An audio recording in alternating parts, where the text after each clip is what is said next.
curry was magnificent last night. Oh, yeah, thanks, Andy. That was fantastic. You are welcome. It was. Just so everyone knows what was in it. We had a combo of some Tasmanian wallaby and also some camel meat, actually. Where do you get camel meat? From a camel butcher, actually. Yeah. A camel butcher. Yeah, no, there's one company, I think it's Samex. They process camels from up north. They process them in Peterborough, I think it is. So there's only one butcher really that you can get camel meat from in Adelaide. Sorry, Marriott Meats. Marriott Meats. Marriott Meats. Marriott Meats. And that was a korma type curry, wasn't it? Indian style korma curry. Yep. It's the exact dish we did with venison last chassis in that same sauce. Very dark. Yes. The whole dish, you know. Yeah. So little wattle seeds through it. Yep. So a camel with one hump is a dromedary, and a camel with two humps is a bacterian. What do you call a camel with no hump? Humpless. Humphrey.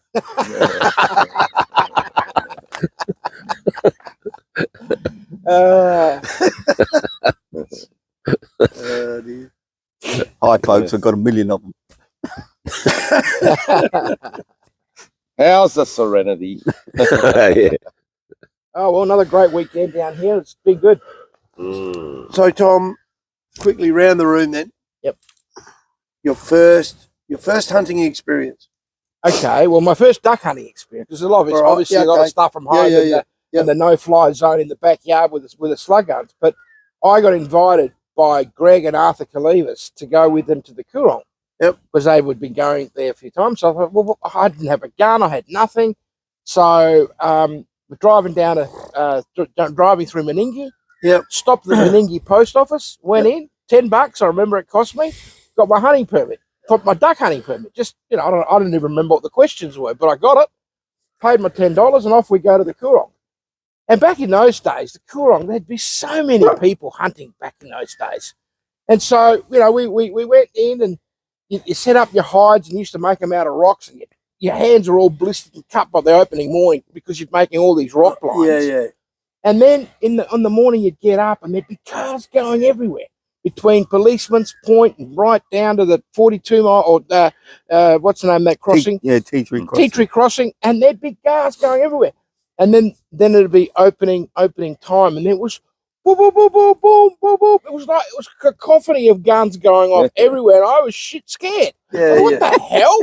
And then these great mobs of I guess they were mountain duck flying overhead. They're up about 200 meters. Yeah, I can shoot that. Boom, boom, and of course we didn't. But I shot my first teal the following morning. Yep. Didn't have any waders. There it is in front of the water. How the fuck am I going to get this thing? So I took off my shoes and socks, rolled up my pants, and waded out and got it. And the thing wasn't dead. And how do I kill this thing now? So I'm beating the poor bastard's head against the rock. Anyway, I dispatched it. And we got a few, and I thought, this isn't so bad. Monday morning, I get a phone call from one of my mates who I was with, Arthur, and he said, Rob Paradas has got this beautiful 7-shot Remington shotgun, like a semi-auto. Yeah. He said, if you don't buy it, I will. No, I'll buy it. Bought the gunsling, and the following week we're up at Catarapco. And that was it. I was hooked. Yeah. And you? What about you? Oh, a lot of similarities. I had my mother's 410 shotgun. Mhm. My friend Richard had a 12 gauge. I still hunt with Richard DeRue today. Mhm. It was his dad's side by side. And down we went, you wouldn't believe it, to Disher Creek. Oh, yeah. Disher Creek had become an evaporation basin, but it was renowned as being one of the great duck hunting spots. But the government turned it into in a sense, a wasteland where they blocked it all up around the edges and pumped drainage water in. And anyway, so there I am sitting on the bank. In those days, no camo gear, nothing, just the darkest clothing I had. Didn't really know a lot, and these flocks of teal are coming through. I've never seen flocks like it. So I guess it's 1977, I reckon, 76, 77, somewhere there. big numbers of birds after the 74, 75 floods. And I'm trying to shoot a teal with a 410. And I still remember, you know, firing at a bird way out in front and a bird at the back fell down. Anyway, I remember getting my very first bird, but my friend Richard, who had a 12 gauge, he was getting duck after duck, and I thought, you know, like you, I've got to get the right firearm. Yeah. But here I am, my duck's out on the water in a stinky evaporation basin. And what did? I swam out and got it, brought it back. So, you know, things have changed, haven't they? Yeah. And I reckon within 6 months, I walked into Hambley Clark Oh, yeah.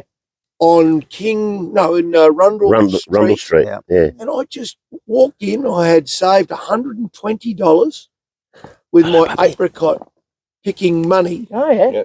and I walked out with a brand new side-by-side Baikal shotgun. Yeah. I didn't care what make. I didn't care about anything. It was just, I want a 12 gauge shotgun. Yeah. And that was it. And I've still got that gun. Yeah, right. But anyway, That's great. Good story. Hooked ever since.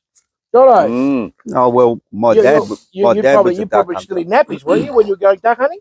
Oh, not really, because my dad was sort of smart, and he thought, you know, wait till they really want to go rather than drag them. Like I used to, if we were good, well, he ran a camel shop, and in those days, he'd get up early in the morning with his uncle, who was a World War One digger, and we used to drive from home up to Strathalbyn, and we used to shoot rabbits just off the road, out the car window, and nobody cared. And if we were good, we were allowed to go and pick up the rabbits. We weren't allowed to shoot, but we were the gun dogs. And gradually we got older and older and older. And when I was old enough, I was allowed to actually shoot a rabbit. And then when I could handle a shotgun, you see, my dad was smart, because sports day at school, I was hopeless because I got a lazy eye and I can't catch. So I couldn't play football, I couldn't play cricket, I couldn't do anything in sport, and I got bullied pretty heavily as a result. And so sports day wasn't much fun for me. So Dad said, "Well, your sport is hunting. Oh, we'll go duck shooting." That's good. And and he'd write a note and say, "Won't be a sport day, going hunting with his dad." Wow. Boom. And from that, it all started. Your dad was a hunter, obviously. Yeah, and he hunted with his uncle Reg, who was a World War One digger, and also Bobby Cook, who you may or may not I caught Bobby Cook. Yeah. Well, he was a Bren gunner in the islands. Wow. And he was a pretty tough, absolute gentleman. He's a lovely guy. Well, he passed on now. Yeah, I know that. I know, but he was a lovely guy. Yeah, very an excellent shot. And they were my male mentors. And yeah, I'm very lucky to have them. Andy, your turn. Well, I remember lots of rabbit trapping and shooting rabbits and that with 22s as a kid. And I still remember you and me, Tony, going on houseboat with your mum's 410, stalking through the bush, and blasting a huge golden orb spider in it. Right. You remember that? I do. Yeah, I remember that. I do remember that. And that was a bit of fun. But I never really got into duck hunting until much later, because as soon as I started my career as a chef, I was in the city, and then I was travelling all over the world cooking for years. And lost touch with all of that in Australia during my career. So it wasn't until later Tony got me into it, wasn't it? That was probably, what, 10 or 15 years ago? 15, 20. 15, 20 years ago. Yep. It's interesting, though, how you don't really forget those early roots and things that you really enjoyed. And although our careers 100%. take you different places, it's always that instinctive. Oh, yeah. It's in our DNA, isn't it? Yeah. Particularly you country lads, people that you guys grew up in the country, in the bush. Yep. Well, I got a spider story that can't go untold. Okay. Let's hear it. My dad was a very keen pistol shooter, and He almost made the cut for the Olympics, but he didn't. But anyway, he was very, very good. And he used to go down the back shed and practice with a 9mm pistol and wax bullets propelled only by the primer. Okay. And so you can shoot at 10 metres in practice. And anyway, Mum's cooking tea, and there's a big huntsman spider on the ceiling like that. and Dad's going past. He says, Don, can you get rid of this spider? And he'd been practicing. He said, sure. And he hit it absolute dead centre. And Mum's cooking spuds, and there were spider legs in the mashed potato.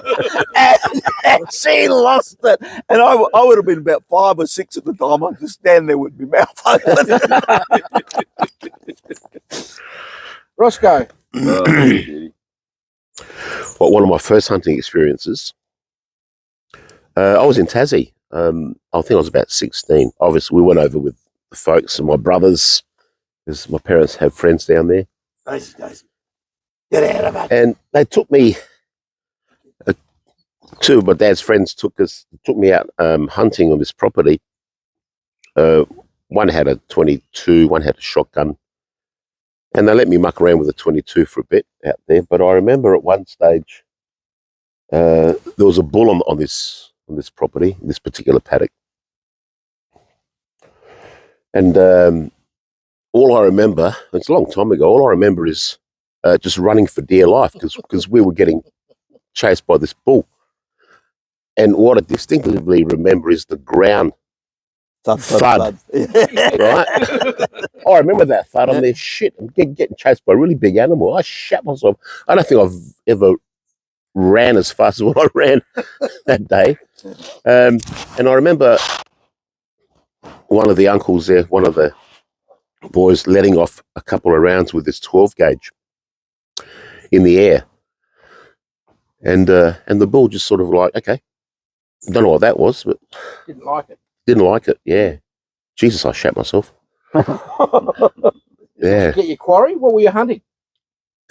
Bunnies? Bunnies, yeah. Mm. Yeah. Arthur Kalivas and I were on Kangaroo Island, and we were hunting pigs because they were prolific back in through the national parks. And we had a farmer who used to virtually beg us to go there and shoot these pigs. And he also wanted his wallabies culled, and that's why the Tamar wallaby connection was last night. And Nice. we were told if you wanted to shoot pigs, you had to go on the property and shoot his wallabies. Yeah. And we didn't know whether you needed permits or not, but he assured us that they had to be shot. Yeah. Anyway, we did all that, and the next morning we're on this beautiful open paddock with bush adjacent. And Arthur and I were walking slowly, and all of a sudden this huge boar broke out of the scrub. He must have been, I don't know, close to 1.5 meters long and massive. So Arthur and I give chase on foot. We're just walking. So we're running after this thing. I had my 7-shot Remington, and he had his 5-shot A5 Browning. Get out of there. And we're pumping solid, not SGs. Yeah, we're using solids into this thing, and he's just running after. We're running after. All of a sudden, it starts to slow down, and Arthur and I turned to each other and said, "What if this thing now turns around and wants to have a? What are we going to do?" So we didn't know whether to keep going or just to back off and just leave it. Yeah. But as it turned out, he'd had enough. I think in the end, when we gutted him or we strung him up, he had about 8 or 9 rounds, solid SGs. Jeez. But a lot of it was in his neck. Yeah. And his neck had about that much thick fat in it. Yeah. And they had no effect. Yeah. But it was so frightening because we were running after him and we both run out of ammo.